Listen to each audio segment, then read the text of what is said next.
This is Ayani. And this is Corinne. And you're listening to Sex, Love, Literature, a pop culture podcast where we take a semi-scholarly look at why and how the sex stuff in media matters. This episode is the second of our two-parter on Netflix's Love is Blind and other dating and matchmaking reality shows. Continuing our discussion with June and Lauren, we get into gendered expectations around love and sex on reality TV, why you should never, never, never feel guilty about enjoying reality TV, and our guest's favorite matchmaking show of all time, Are You the One? If you like what you hear, please leave us a 5-star review on Apple Podcasts and Spotify. Leaving us good reviews really helps with discoverability, but it also gives us that sweet, sweet hit of good dopamine that we all so desperately crave. All right, on with the show.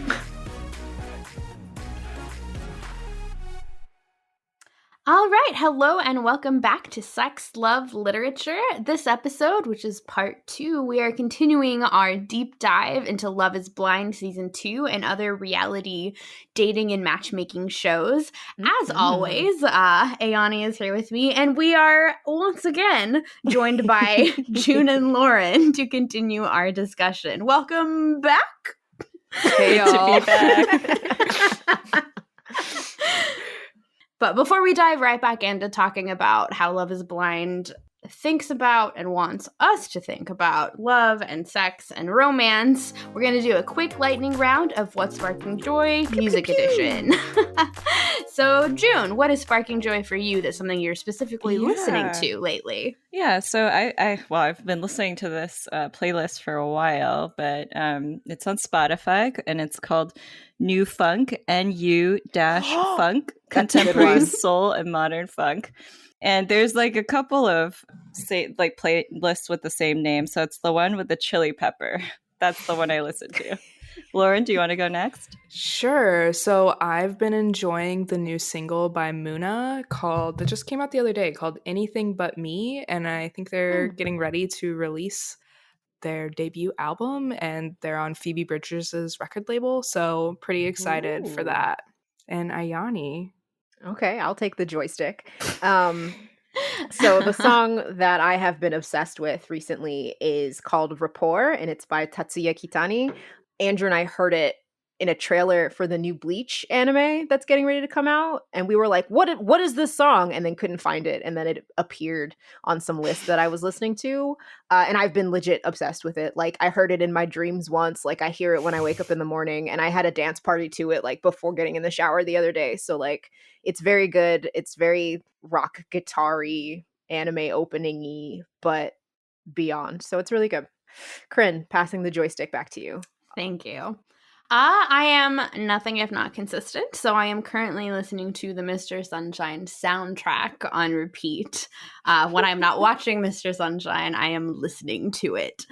But I also do actually think it has one of the best instrumental scores of a lot of dramas that I've watched lately. It is super lushly orchestrated. Like, the main opening theme that they have like sort of developed into a suite has this really, really gorgeous viola solo, and it is fire. It's super good. Highly recommend, even if you will never watch Mr. Sunshine. But all right, so diving right back into our discussion of Love is Blind. If you're not familiar with what it is, go back and listen to part 1. But how does Love is Blind think about love and what romantic love is or should be based on, and what does it want us to think versus what actually ends up playing out in front of us? I think the question we have to ask ourselves first is love blind? I think we should also specifically make sure that we have like the preacher ask that at our wedding ceremony. Yes. Yeah, not according to Shake, right? According to him, love is blurry. Oh, and he's going to actually have a podcast apparently now. Of course he is. I heard he deactivated his Instagram though. Oh, well, I mean, he was posting all these hot takes. You know, what, he's got nothing else to say now? He apparently is going to have a lot to say if he's going to have a podcast. What is the podcast even going to be about? I don't know. Realness? Being a vet DJ? Oh, God. I will say, I know we have a question, but one of the things that's been fascinating me about this show is just how it kind of has an afterlife beyond its airing, because like a lot of the nonsense that I read and see now is like people talking about it through Twitter. So, but neither here nor there. I think an important part of Netflix shows is the memification of the shows. And I mean, I think that the meme of Shayna with her eyes, like judging everyone, her judgy eyes, I think I'll be using that a lot. Oh, yeah. Every time her name comes up, I make the face. Right. I mean, I will say that like I feel the way her face looks sometimes. So I think I make that face like in class and people. You might. That might be true. So, I mean, that it will live on through, various forms of culture with its second life on the internet. I also liked that meme with Natalie and Shane, where Shane was like a golden retriever instead of a person. Did you guys see that one? I haven't seen that one, but also like I feel like that's giving golden retrievers a bad name to compare them to Shane. Hot take right there. I stand by that. Sorry, Corinne, derailed your very good question about how Love is Blind makes us think about love. I think that's... So it kind of made me think like with the memification, but also like the Love is Blind reunion thing going on, that there is this sort of this question that at least I have as a viewer about whether or not their quote unquote love or relationship was real or would last. And something that I think works with at least the way the first season of Love is Blind worked is that they had filmed this and like these people had gotten married like a long time before the show aired. So like it's not necessarily like just 6 weeks ago or whatever, the way it is on The Bachelor. I think I'm a little bit unfamiliar with Bachelor timelines, but like I don't know, the way like you can sort of see instantaneously as a viewer if you wait for the reunion special, like if the quote unquote love that they have like was real enough for them to stay married for the couples who did decide to get married, which I think then sort of asks a larger question of like maybe the stakes of like these relationships and like if like because the show ends in like a legally binding marriage, which can be annulled and they can get divorced or whatever, but if that raises the stakes of the cast of characters to like play a part or maybe like blurs the line for them as the cast members between like what they are playing for television versus like their life. I don't know, that was kind of rambly. What do y'all think? Not to bring it all the ways back to I think I said this earlier, but I think for me what this question of love is like how important is chemistry and how important is the physical and all of that, and so kind of forcing you to think about how does love manifest itself in different ways, or where do we find it, or what is most valuable to us in a relationship, right? So I think that is kind of the way that the show thinks about, at least for me, thinks about what is love and what do we find the most important in love. Is it this emotional connection, or does it like you can have an emotional connection, but do you have to have something more than just the emotional connection? So thinking about what is important when it comes to love and relationships. Yeah, that was like what was interesting. I guess if we talk about this in terms of experimental language, if we think about the experiment of Sal and Mallory, because that seemed to be a couple where, there was a lot of chemistry and there was a lot of emotional connection while they were dating in the pods. And then as soon as they got out, something was like a little bit off. And I think the viewers could see that.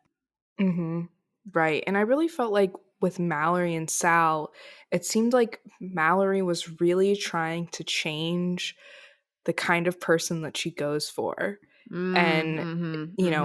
It doesn't seem like she was able to change that. And so kind of is the show also asking that, like, are we just like kind of going to be into these certain kinds of people, whether they're good for us or not? Right? Because Mallory says like to Jarrett, I would have been into someone like you and all of that kind of stuff during that, conversation on the beach, but she chose Sal because he was something different for her, and he was this emotional person and very like open about his emotions. But then it seems like, you know, it ultimately didn't work out for them. So kind of thinking about, are we, you know, able to change the kinds of things that we're into when we're looking for a partner? Yeah, and well, I know Corinne had some interesting thoughts about Sal that I would like to, you know, give her the floor for. But really quickly, one of the things that I thought about a lot watching the show was kind of the expression that love is not enough, right? Like, it's not just about connection, I think. And that's why, for me, I found the quote unquote real world sections to be really interesting, because a lot of, for specifically for Natalie and Shane, it seemed like there were some distinct compatibility issues that they were trying to move past for the sake of their love for one another, right? Because, I mean, pulling this statistic out of my butt, but many a marriage has ended or gotten negative, let's say, because people couldn't agree about how money was supposed to be handled. And I remember texting Corinne when he was like, "Oh, I don't save. I don't believe in 401ks." My first reaction was, "Oh, so you're going to be spending all of my money that you didn't save because this is what you don't believe in." So I thought that I don't quite know how I feel like the show handled it or what kind of statement it was trying to make, but I do feel like there were these interesting moments where there was the question of, can you bypass financial concerns with the love, right? Can you overlook these certain things because of the love? And I'm putting the love in quotes. I'm clearly being a little facetious, but I think there are interesting questions that are being raised about how we sell romance and how we sell love societally, but what that means when it actually runs up against reality. Well, and something that Linda Holmes of NPR's Pop Culture Happy Hour said about the first season of Love is Blind that I think remains true is like these couples are, when they start talking about like money and potentially religion and these different things, they are having these conversations both too soon and too late because That's a great point. both have just met this person that they are, you know, still like in the honeymoon phase with and are like wildly infatuated with and don't necessarily have like a history of like mutual respect and experience to build on, but also it's too late because they're getting married in like 2 weeks. So like when someone says that they don't believe in 401ks, it's like, what are you supposed to do with that? Run. But no, excellent point. My concerns about financial security aside. But real quick, my hot take about Sal is I don't trust musicians on reality dating shows because I think they're there to get famous, and he was singing all the time and he was just like too smooth. So I just don't trust it. I mean, he's gonna make it big with that ukulele, Corinne. Ukulele albums top the charts.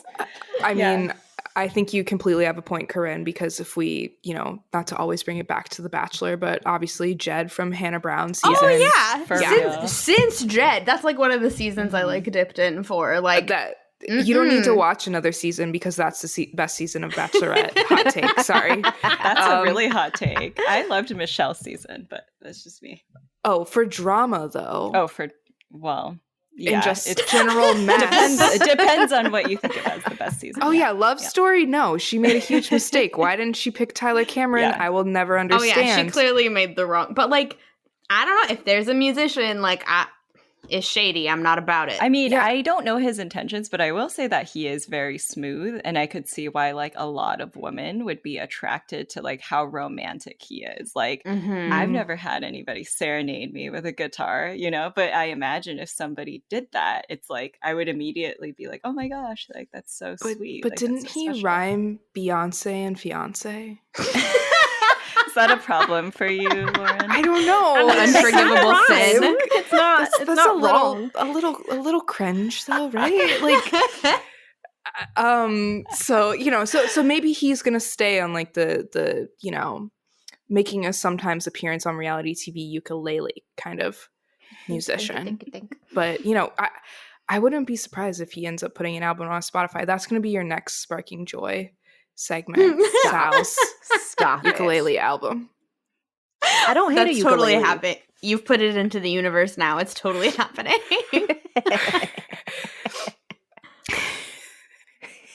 Sorry.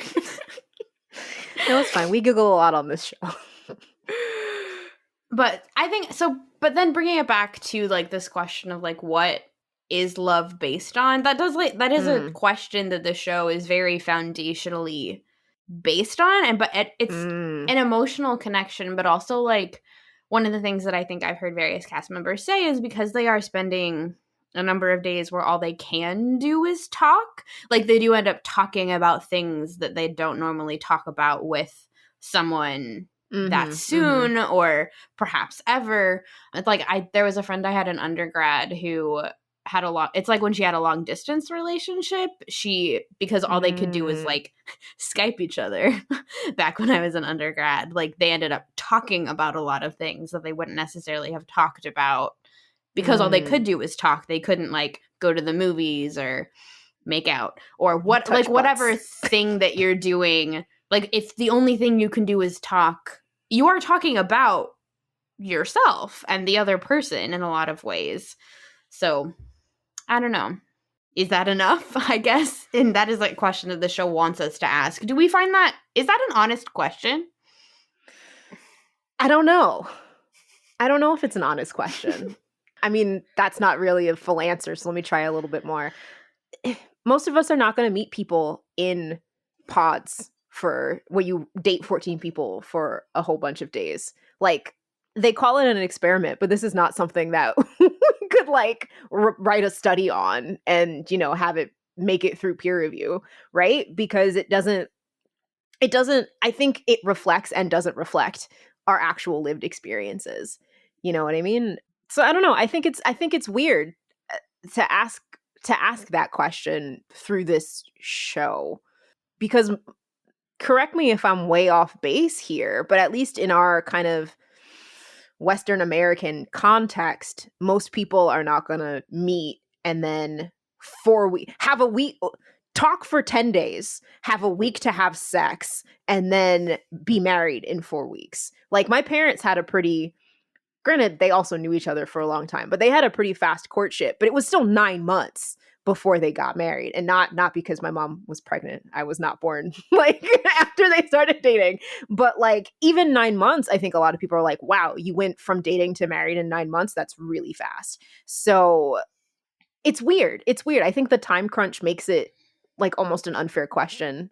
I mean, it's sort of like what I think Shake and Deepti did discuss this either on the interview or even on the show itself, that it sort of simulates more like an arranged marriage sort of situation where the timeline is very compressed. You have to decide very quickly based on maybe like little information. And I think the show was trying to kind of target somebody like Shake, honestly. I think he was like their target demographic in terms of like somebody who usually dates based on physical chemistry and appearance, but they were hoping to change, you know, his process through this experiment. And I mean, at least for him, it didn't work.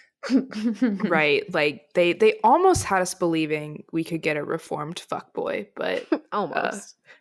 Not quite. Also, as a caveat, and this was something that I do not think the show unpacked at all, but it came up a lot. The fact that Shake and Deepti kept saying that they only had exclusively dated white people before dating each other. And I found that so super interesting. Yeah. But I mean, it's not that kind of show. They're not going to unpack that. But like the way he kept saying, oh, she looks like my aunt, this, that, and the third. I'm like, there's so much kind of racial undertoning that's happening here because she's not a 5'1", 110-pound blonde girl. And that was just something that I kept coming back to. Yeah, for sure. I mean, it really does show like kind of our attractions are not devoid of political content, right? Like in a lot of ways, like, you know, our internalized insecurities or, you know, internalized racism, what people have been saying like about Shake, like that affects who we are attracted to sometimes. And maybe it's like, you know, our attractions, like maybe sometimes we think that they are just what they are, but at the same time there's like a deeper kind of root for that sometimes. Well, and I do think, so whatever one may think of Shayna, I do think she's perhaps right to have not wanted to marry Kyle because of their religious differences, because like that is a big deal. And like that is like a point where like, again, whatever you may think of either of them as people is like a fundamental incompatibility in worldview that maybe is fine for someone you're dating for now for fun, but is potentially like a problem down the line, like in when you get married. I think religious differences are one of the leading causes of divorce. Right. I was thinking that the show is maybe a better gauge of like, you know, like, could you have the potential for a relationship, whether or not you can have the potential for actual marriage. But of course, like, you have to raise the stakes for the drama to make them get married, because that's like the ultimate form of commitment, right? If the show would be very anticlimactic if at the end they decide like, okay, we're like officially together. Right. Which is more representative of, right, how like the real world would be, is where you kind of have that, you know, define the relationships discussion where you define it.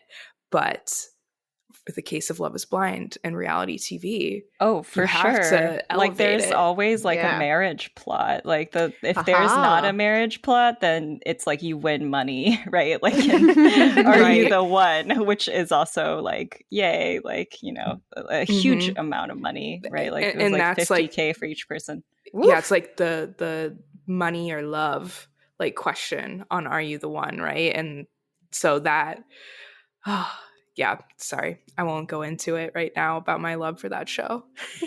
You'll have a chance, don't worry. To transition a little bit, because I think we're asking some really great questions here and bringing up some interesting points.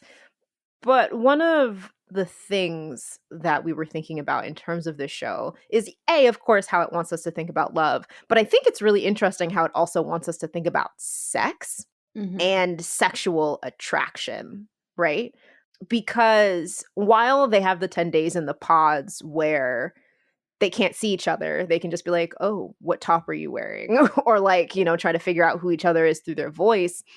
Once they get to Mexico, it almost feels like implicit that they are there to have the sex and to connect physically. I think it's explicit. I think they say that. Oh, okay. Well, it's explicit. You know what? My brain was like, well, it's not explicit because we don't see the sex. But yes, it's explicit in the fact that they're telling us that they're going to have sex. And I thought that it's an interesting kind of move if the whole point is, well, I guess if the experiment is, can you fall in love with somebody without seeing them? Why then this sudden move from the pods to you can fuck all you want? So I just wanted to ask, how do you guys think the show is making us think about sex? How does it represent sex? And is it related to, different from how it's thinking about love? I think the way that different reality shows treat sex kind of show what their underlying ideology is. Speak on a that, lot of the time. And like on The Bachelor, the show I think is more about like, you know, like it has a very kind of Christian undertone to it, and you're not allowed to, you know, kind of touch each other until like you get to a certain point, and then it's a huge betrayal if the lead sleeps with more than one person, right? So I think that it kind of shows that. But like on Love is Blind, like I think that, like Corinne said, it was very explicit where they were like, yeah, we're gonna have sex, you know. So I think that maybe it treats it differently and not as like that is like an important part, but it doesn't seem like even like for the show that's like something that's like very like where the viewers, I don't know, I didn't feel like I was really curious about like did they have sex or not when I was watching it. Like I felt like it was just kind of like assumed that they would, and actually if they didn't, that's when they talked about it, right? Because which show are you talking about? Love is Blind? Love is Blind, like because Shayna makes Kyle leave. She's like, okay, you know, I think I'm good, like let's not spend the night together, and then she actually leaves. And like that was like more of it for me of like, oh, they actually didn't sleep together than like if they did or not. So Yeah, I And think there's a apparently way. Kyle should have. Oh, sorry. Go ahead. Oh no, say your shady thought. Oh, I was gonna say, and apparently Kyle should have married Dipti anyway. So, like, that was quite a revelation. Yeah, I can't believe they didn't show any of that. Like, I None of have it. Yeah. no idea what their connection is like. I think we need to tell the producers. I mean, I think the whole internet is telling them, like, please give us a second show with the outtakes of like Please. what Mhm. doesn't make, like, can we have like, love didn't work out or something. I was like, the I love outtakes, that. like Great please, name. like Netflix, put it on YouTube or something. Yeah, or like Yeah. Natalie and Sal. There's like some speculation that maybe Natalie and Sal were a thing, but then she shut that down. She did post that there was another proposal in the pods, though, and she put up like a bunch of different guys and was like, who could it have been? And they were men that weren't on the show. So. Right. Oh, wow. And can we also like learn a little bit about the people that you see for a little bit and then we never hear from again? Mhm, Or mhm, the two mhm. couples that apparently weren't compelling enough to be followed on the show. That'd be me. Boring as hell. Like, what do you Like- want for takeout tonight? Pizza? Awesome. Here's my cat. So, so I just think that Netflix is sitting on a gold mine with Oh, yeah. that. Like, release the tapes. Come on. But thinking about, I think particularly the sex stuff, I think that's one of the places in this show where there's the most, I don't know, obviously tension between public and private ness, because particularly, I mean, I think especially like if we think about a show like The Bachelor, where like, I don't, there is still, I mean, largely, I think I was going to say for better or for worse, but I mean for worse, like a perception of a woman's virginity as being something like, is one of the most Precious. valuable things about her. But there is a way in which, like, when we know that these couples had sex, that matters more to these women's like public personas and the public perception of them than it does the men. And that is like almost a given that has to happen on this show. And when it does, it is more of like a highlight when it doesn't than when it does. I don't know. What do y'all think? Like, I guess what I'm kind of asking about here is sort of the gendered expectations of having sex, not on reality TV, but like with the knowledge of it on reality TV. Oh, yeah. I mean, for The Bachelor, I can think of like, I remember like Caitlin Bristow's season. It was like a huge deal because she had sex with one of the contestants before the fantasy suites. But I think the problem there wasn't just that she had sex with somebody, but that it was like outside the context in which she was supposed to have sex with them. It was like a few weeks earlier or something like that. And so it's almost like sex, it's like, it's kind of recognized, at least in the Bachelor franchise, it's recognized as something that you can do, but you almost kind of have to like put it in this privatized space and not really talk about it and only like refer to it implicitly in order to be like a proper Bachelorette. But let's see. I mean, for Love is Blind, I do feel like it's more of a documentary aesthetic. It's just kind of like, well, like it's not that big of a deal, but have you guys had it? Have you had not had it? And then with like Deepti and Shake, like them not having sex was a huge deal because it was a problem for their relationship. Yeah. And also because Shake brought it up to everyone all the time. Yeah. Everyone made it everybody's business. But Deepti's. At least what they showed on the show, right? I guess what this makes me think of, coming back to Ayanna, because she's my favorite for obvious reasons. But one of the interesting reveals is that in the show, they were kind of like, oh, we didn't have sex. But in the reunion special, she was like, yeah, we had sex in Mexico. But the interesting thing about it was kind of like she, kind of speaking to your question, Corinne, framed it as like we wanted to let people in when we felt comfortable letting them in. And it was kind of an interesting move to maintain a sense of privacy, but then also thinking about like the character that they were playing, I think is kind of interesting, because do we interpret the character differently because they were like, we're not going to do this, we're going to wait until we're married? And then when there's the reunion special, does that facade come down? And now they're the people who are like, we just didn't want y'all in our bedroom. So I thought that was kind of an interesting dichotomy. And now using some of the terms that we talked about last episode, it almost expands on it in a way for me. That's interesting. I think it also, like, if we think about, because The Bachelor started in, 2002, I think? Oh, ancient times. That's 20 years ago. Oh my Around God. in there. No, it's a dinosaur when it comes to reality TV dating shows. But, like, even the perception of, like, wanting to make sure the sex works before you get married or before you even get engaged, in some cases, like, is a lot more, I don't know, acceptable in a general cultural context. Like, it's more of like, of course they want to make sure that on Love is Blind, like, that they can have good sexy times before they get married. Like, of course they want to make sure that part works. Whereas, like, the whole purity culture, saving it for marriage, still exists, but doesn't necessarily have the same level of cultural dominance, maybe. Or maybe part of that is because Love is Blind is on Netflix and not on, like, ABC or whatever. Right. It's not on network TV, so Netflix has a lot more leeway with what they can show or talk about in a way that networks don't.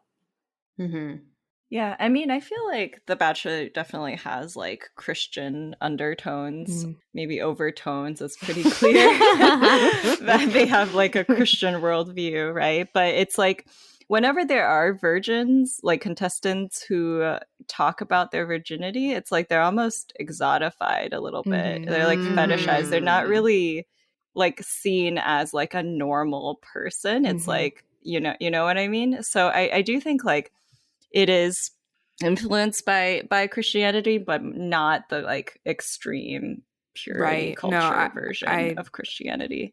I totally agree with you, June. I think it's also like very influenced by like this kind of like monogamy that can exist within the Bachelor universe, that like it's okay that you sleep with people, but only if you're doing it one at a time. Sorry, maybe I should re-say that. No, that was good. It was funny. No, but I mean, honestly, it makes perfect sense. Not to bring it back to my demons, but like one of the thing about these games is that you lock down a route, and that's the route that you play. So there is this kind of push for like monogamy. And I know there's another game that I didn't play because I didn't want these people calling me at all hours, but it's called Mystic Messenger.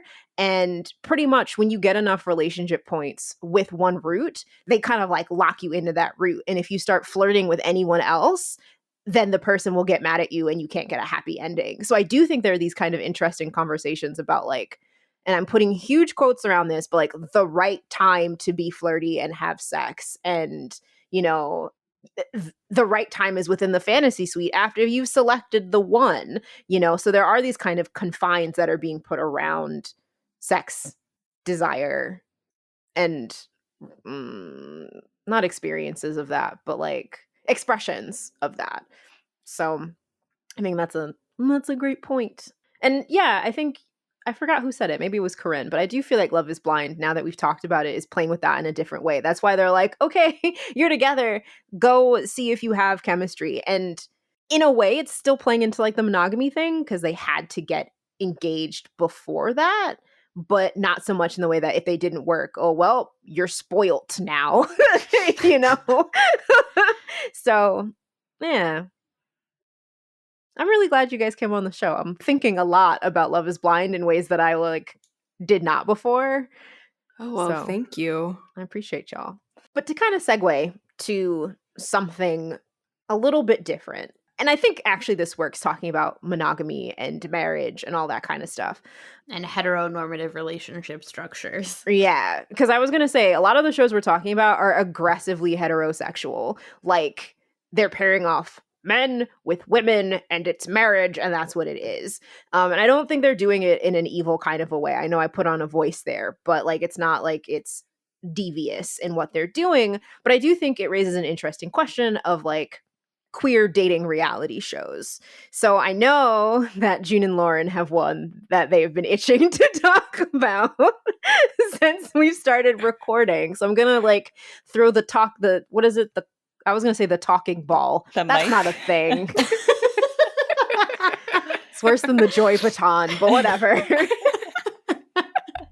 So I'm going to give you all the floor to talk a little bit about Yeah. Are You the One? Is that what it's called? Yes, but Yes. before we get there, I do want to say, like, as aggressively heteronormative as the Bachelor franchise is, their current Bachelorette season airing in Australia does feature a bisexual Indigenous lead. So Oh, I think they're kind wow. of pushing. They're trying to like respond to the changing times a little bit, and So, but are there people who are not men in her options? yes, Oh, there's that's both exciting. men and women in her options. Yeah, Oh.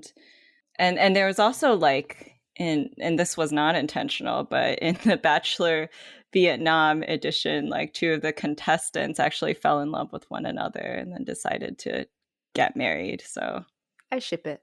yeah, it was very sweet. But yeah, we can talk about Are You the One? Lauren, do you want to I explain? mean, I think that's like the real reason we're here. Just kidding. Because I think we already mentioned it quite a few times. But should we say what the premise is, or just talk Yes, about? please. So, Yes. okay. So, Are You the One is an MTV reality dating show from like, I don't know, I think it started maybe around like 2014-ish. Oh, okay. So there were, I think, June, you should tell me if I'm wrong, 4 seasons with heterosexual couples, and then is the 5th season the queer season? I'm sounds pretty about sure right. that's what it is. So the premise of the show is that in the beginning, there are 10 men, 10 women, and they're, matched by experts. I'm putting that in quotation marks for those of you who can't see. And they all go to this island or some kind of paradise, right? And they all have to live in a house together. And they need to find who their actual match is. Oh. And if they find okay. who their match is, they also get $1 million. So it's kind of the love or money kind of thing, because what ends up happening is that a lot of people will think that they're a match and be like, the two of us are a match. We're made for each other. And then they go into this thing called the truth booth. And then most of the time they find out that they're in fact not a match with that person, but then they also refuse to break up. So then there becomes all of these fights within the house of like, you're not trying, you don't care, you're not, the money. And so then people are like, well, you just don't care about love. It creates all of this mess that is so great. And, but then in the last season, they're just, I don't know, June, what do you think? It Is was this 8 seasons. I just looked it up. It was actually. 8 seasons? 8 seasons. That is not 5. I feel like I'm missing some seasons the last then. season was season 8. Come on, come all. That was the gender fluid season. Okay, I'm wrong. Disregard me saying the first 4 seasons. Thank you. So in the last season of the show, they had an all fluid cast. And so then it became that much harder for them to find who their match was. And it just created this, just great kind of like love triangle rhombus kinds of situations where people just had no idea who their match would be. But also it was really great because we got to see so many stories that we've never gotten to see on reality dating shows or reality TV in a lot of ways for sure. at all. So I think I cried watching the show a couple times. Yeah, it was like so like queer friend, like everybody was queer and everybody was both attracted to men and women and gender fluid people. And so like all of the storylines were just so beautiful to see, like Lauren said, just like so rare in any kind of mainstream TV show, especially reality TV show. And they actually did win in the end. Laura. Okay, they won the money too. They won the money, so they got love and money. We should check to see if any of the couples are still together, because I think that Are You the One is great at manufacturing drama, but doesn't have as great of a track record with manufacturing lasting relationships. I do know that there's one couple from one of the first seasons that is together, married, and has a baby. Amber and Ethan. Yeah, they did. So for the last season, I was really rooting for. Do you remember Basit and Jonathan? Yes. They were amazing, but apparently they broke up, but they were just a wonderful couple. I remember Basit, he like came on TV and he was like, I'm Basit and my gender pronouns are Basit. Like, I loved it. He was so good. Right. I think Like, the show was so great they were because so it good. really seemed like it just let people be who they are. And Yeah. that made this like very compelling television. And I think it, you know, showed you that like we don't have to have these types that we think that we need every single time that we get on the other shows. And so, but I do think it does say something about kind of where we're at though, because that was the last season of the show. They didn't make any that's a good more point. seasons. So I think that there's still a lot of work to be done, obviously, of like having queer representation on TV shows. But I just think that there are so many possibilities with that I really, Netflix, where are you? Please give us one. Right. I just want people to be in love and be happy with each other. You'll get that on this show. But also, I think that it is, you know, there were other shows that featured queer leads before we got Are You the One? So the, you know, like Tila Tequila, of course. Yeah, notably. Notably. Do you guys remember Tila Tequila? Yes, from in the recesses of my brain. I think that was another MTV produced show, actually. Yes. It was like MTV, VH1, they all kind of like blur together as far as that goes. But yeah, so we did have that back then, but then I think there was a long time. I think Logo did try to have a gay version of The Bachelor, but it only had one season as far as I know. And I tried watching it and it was pretty hard to watch. It just was not well produced or anything like that. So I think it is, you know, harder or they think it's harder to find something like that. But I also kind of remember, I think Tila Tequila was not portrayed in a really good light, though. I think the whole thing was that her show was a mess. And this is not passing judgment, but more like that's how it was marketed, you know, that it was going to be a messy kind of thing. Well, I might be misremembering, but that feels kind of weird as well. I mean, she's definitely made some problematic comments recently, like in the vein of like white nationalism, even though she's Vietnamese American. Oh boy. Yeah. Yeah, I think she said some pretty out there things on social media in the last couple of years. But I do think also that was like the era of MTV, VH1 producing these like extremely trashy, in quotes, shows. And so I think that show was kind of like a product of that time and that era of doing that. But I do think that there was a lot of like, you know, the Tila Tequila being like, I remember being in school and people being like, what? She dates both like men and women? And, you know, like that being like a big reason to watch the show. So I guess that kind of raises a question here to maybe sort of wrap things up that I know Lauren is interested in, of like, why do we watch these shows and why do we automatically, obviously like there's a lot of conversation to be had about them. So why do we think about it as like a guilty pleasure to watch reality TV, or why do we think about it as trash TV? And perhaps why should we not do that? Right. So I think that one thing that I think about when watching reality TV, and maybe this is now I'm going to ask all of you a question, is does it seem like a feminized genre to you? That's a weird question that I want you to elaborate on. What do you mean? Okay, like I think that the way that the shows are marketed to people and all of that, like I think that like Bachelor, Bachelorette, I think is very much so marketed to women. And also a lot of people who are fans of the show also are women.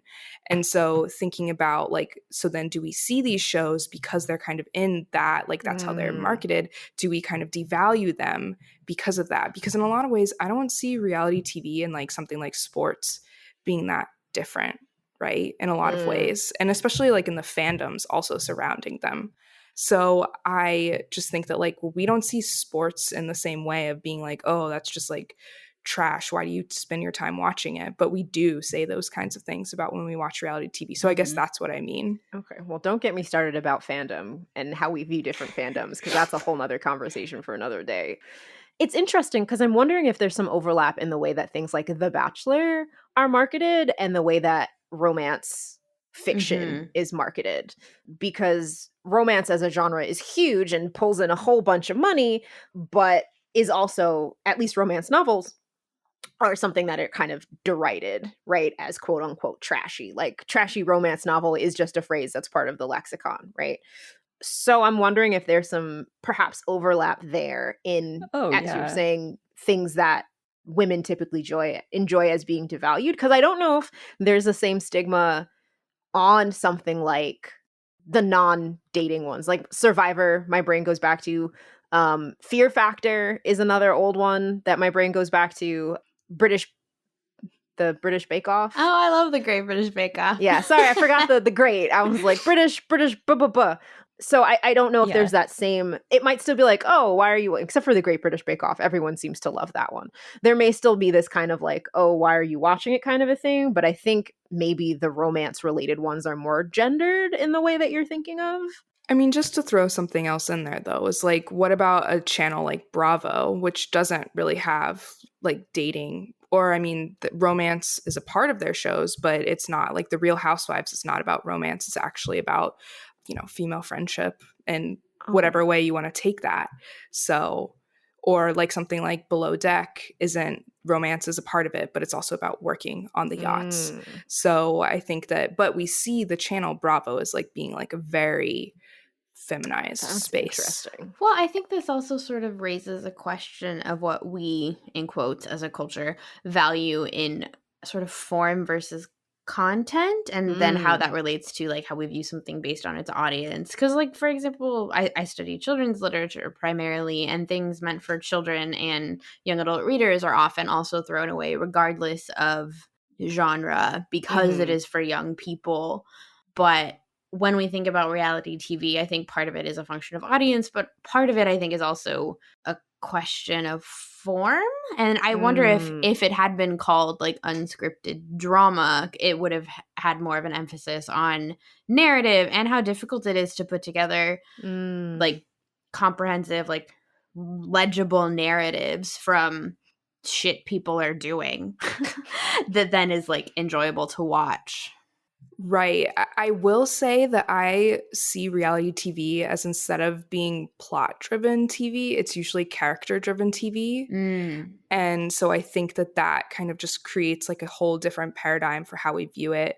And yeah, so I would just add that in, that like I don't think in a lot of ways, like even in our discussion that we've had today, we didn't really talk as much about plot points. We talked about the characters and how they're doing that. So I think of like another way, actually, my cousin and I will jokingly, when we don't want to say reality TV, we will call it character-driven television, is another way that we talk about our love of reality TV.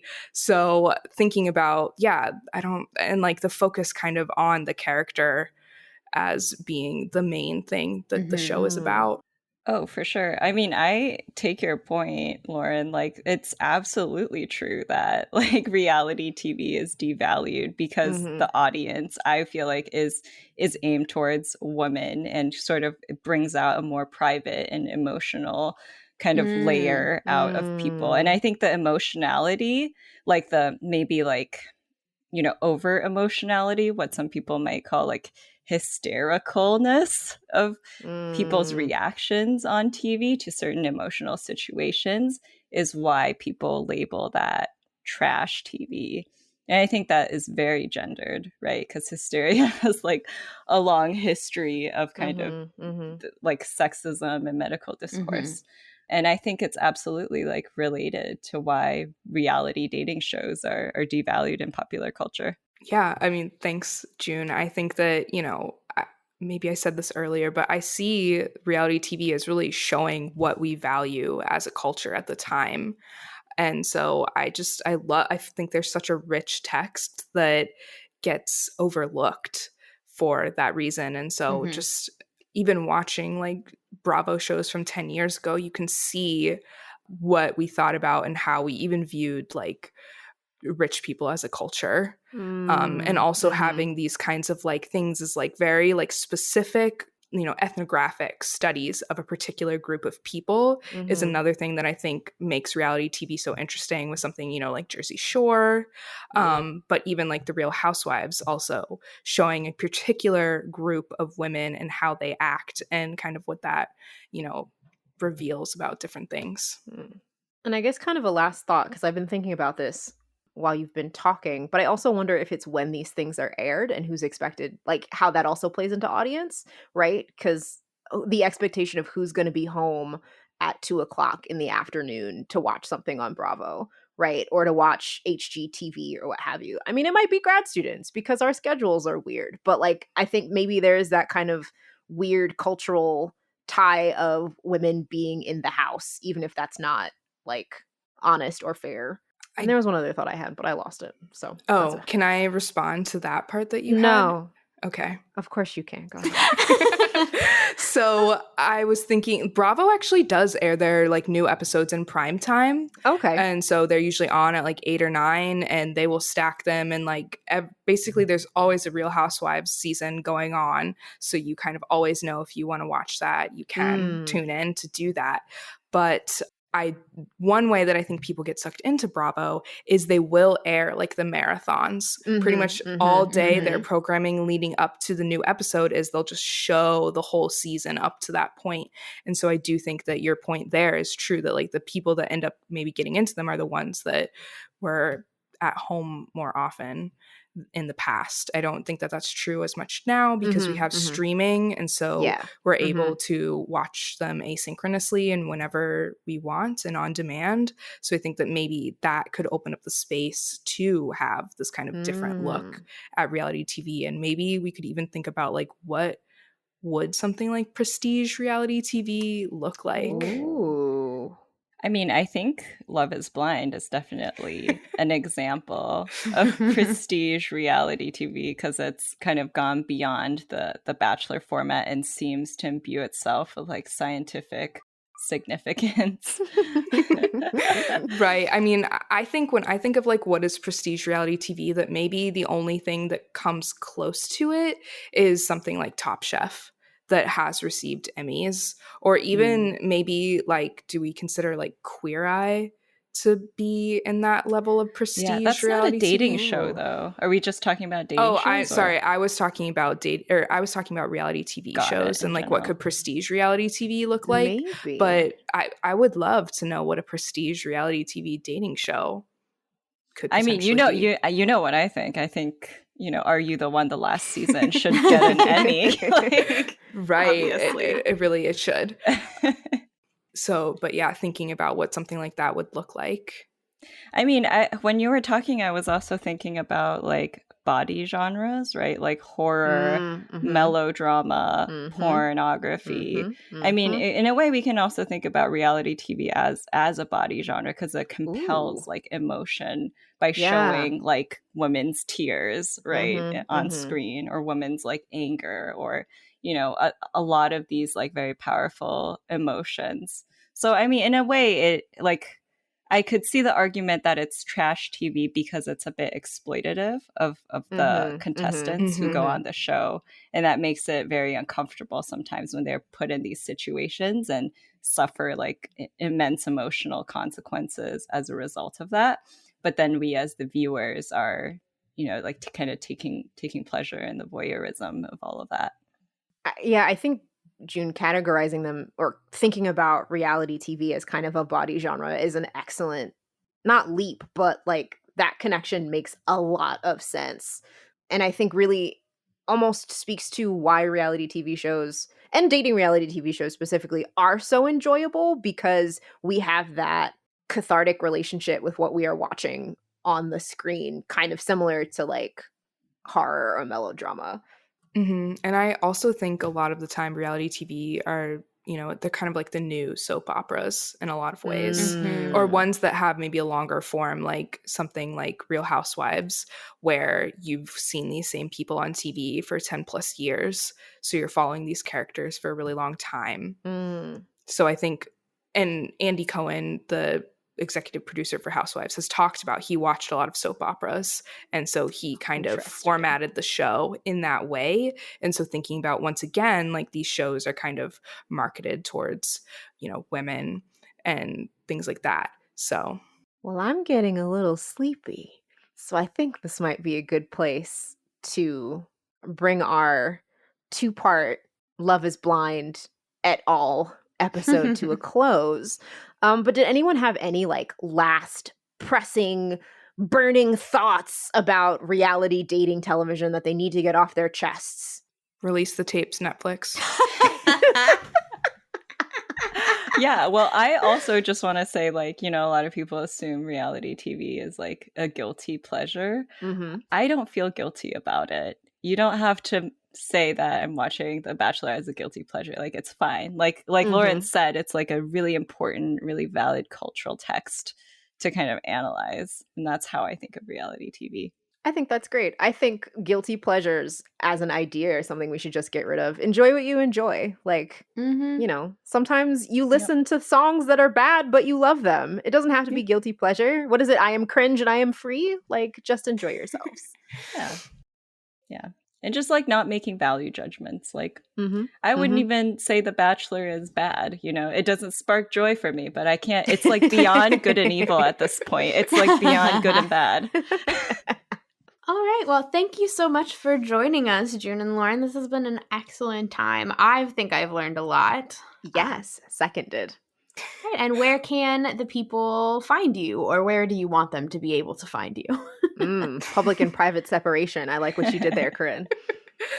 You can find us talking to experts on graduate education reform at Under Review, which will be on Spotify and Apple Podcasts. Not Apple TV? No?